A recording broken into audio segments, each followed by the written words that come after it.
Hello viewers, मैं हूं शुची। पाकिस्तान और दुनिया भर में रहने वाले अलग टीवी के तमाम व्यूवर्स को मेरा सलाम। अपनी पिछली वीडियो में हमने गाला राउंड की पहली एपिसोड पर बात की थी और आज की इस वीडियो में हम बात करेंगे गाला राउंड की दूसरी एपिसोड, जो कि पाकिस्तान आइडल सीजन 2 की 14 एपिसोड थी। पहली एपिसोड में टोटल 16 में से सिर्फ 8 मेल सिंगर्स की एंट्री हुई, जिन्होंने मिलकर एक मेडले परफॉर्मेंस दी। इसके बाद सिर्फ 3 सिंगर्स ने सोलो परफॉर्मेंस दी, जिसमें जैन बलोच, मेहताब अली और वकार हुसैन शामिल हैं। तो आज के इस वीडियो में हम बात करेंगे कि गाला राउंड के सेकंड एपिसोड में क्या हुआ, किस किस ने क्या क्या परफॉर्म किया, जजेस का रिएक्शन कैसा रहा, गाला राउंड की पहली एपिसोड की बनिस्बत सेकंड एपिसोड में क्या क्या बेहतरी नजर आई। यहाँ मैं अपने उन व्यूवर्स का शुक्रिया अदा करना जरूर चाहूंगा जिन्होंने हमारे कहने पर वीडियो के कमेंट सेक्शन में अपने शहर और मुल्क का नाम भी मेंशन किया, जिससे हमें अंदाजा हुआ कि दुनिया के किस किस कॉर्नर में हमारे अलग टीवी के व्यूवर्स मौजूद हैं। हमें उनका सवाल समझने और जवाब देने में भी आसानी हुई। उन व्यूवर्स में जैस्मीन न्यूजीलैंड से न्यूजीलैंड एयर में काम करती हैं। मोनिला हुसैन, उम्मीद है मैं नाम सही प्रोनाउंस कर रहा हूँ, उन्होंने न्यूयॉर्क जर्सी से हमारे वीडियो के कमेंट सेक्शन में कमेंट किया। एक अलग टीवी के मुस्तकिल व्यूअर किट क्रिएशन के नाम से वो हमें मैसेज करते हैं। उन्होंने हमेशा की तरह हमारी बहुत सारी तारीफें करी, इस पर मैं उनका बहुत शुक्रगुजार। इसके अलावा एक इंटरेस्टिंग कमेंट आरिफ जमील का, जिन्होंने अपने कमेंट में आंखों का बड़ा जिक्र किया। 2 आंखों वाले, अंधे, 1 आंख वाले इस्तेआरों का इस्तेमाल मुझे काफी अच्छा लगा। इसी तरह आप सब लोग अपने कमेंट्स करते रहें। व्यूवर्स, आप भी सोचते होंगे ये क्या बंदा है, जब से पाकिस्तान आइडल शुरू हुआ है उसके हर एपिसोड पर कैमरा ऑन करता है और बात करना शुरू कर देता है। इसको क्या जरूरत है कि हर एपिसोड पर बात करे, क्या अच्छा हो रहा है और क्या अच्छा नहीं हो रहा, इस पर बात करे। क्या जरूरत है कि दूसरों की नाराजगी मोल ले। बात तो सही है, लेकिन जिस वक्त से पाकिस्तान आइडल शुरू हुआ और जो बात मुझे सबसे अच्छी लगी वो ये कि इतने अरसे बाद पाकिस्तान में कुछ होने जा रहा है, कुछ ऐसा होने जा रहा है जो यंग टैलेंट के लिए है, जिससे यंग टैलेंट को एक प्लेटफॉर्म मिलेगा और वो दुनिया भर में अपने आप को मनवा सकेंगे। एक बात और मुझे जो अच्छी लगी वो ये कि लोग आप पर भरोसा करते हैं। अब ये आप पर डिपेंड करता है कि आप उनके एतमाद पर किस तरह पूरा उतरते हैं। मेरा क्या, जो कुछ समझा, जो कुछ सीखा, बस सोचा कि आपसे डिस्कस किया जाए, आपको एंटरटेनमेंट के साथ कुछ जानने का मौका भी मिले।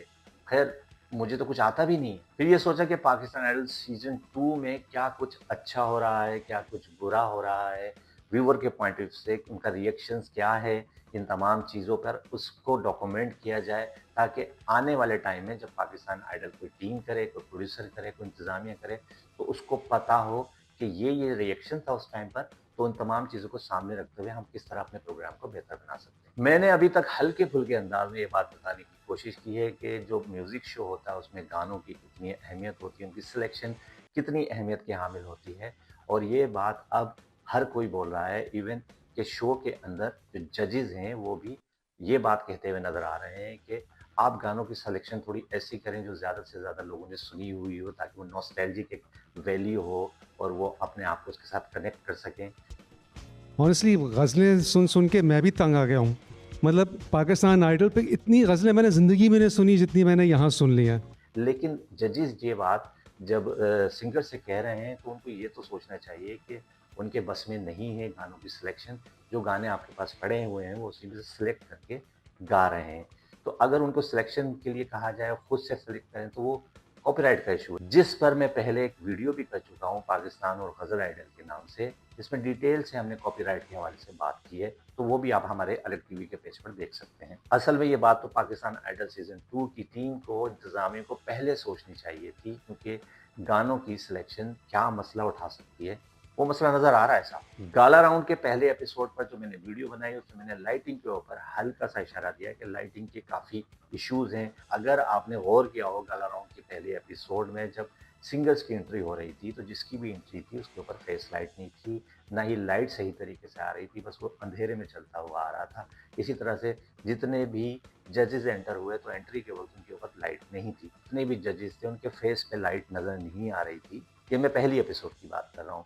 अगर मैं थोड़ी सी बारीकी में जाऊं और आपने भी गौर किया हो तो राहत फतेह अली खान जो जज की सीट पर बैठे हुए थे, उनका माथा थोड़ा सा बड़ा है, तो जो लाइट थी वो फेस की बजाय उनके माथे पर ज़्यादा पड़ रही थी। मेरा मतलब उनके सर पे पड़ रही थी, लेकिन फेस डार्क था। इसी तरह फवाद खान के फेस पर लाइट नहीं पड़ रही थी और बिलाल मकसूद के फेस पर भी लाइट नहीं आ रही थी। सिर्फ और सिर्फ जो ज़ेब बंगश हैं उनके फेस पे थोड़ी सी लाइट आपको नज़र आ रही थी, तो वो नज़र आ रही थी चारों के दरमियान बैठे हुए।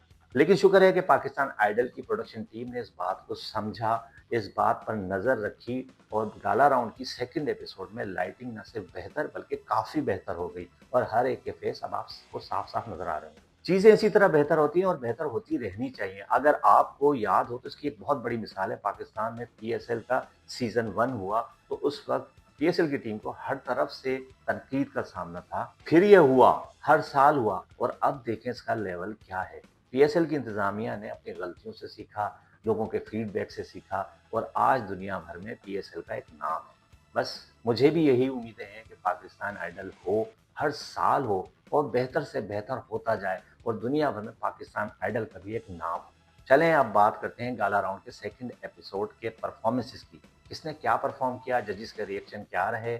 गाला राउंड के सेकंड एपिसोड में जो फर्स्ट परफॉर्मर थे वो थे रुहेल अजगर, गोल्डन माइक होल्डर, जिन्होंने मेहदी हसन का गाना आपको भूल जाएं हम इतने तो बेवफा नहीं परफॉर्म किया। फवाद खान ने परफॉर्मेंस के बाद उन्हें किंग ऑफ ट्रेजिडी का लक़ब दिया।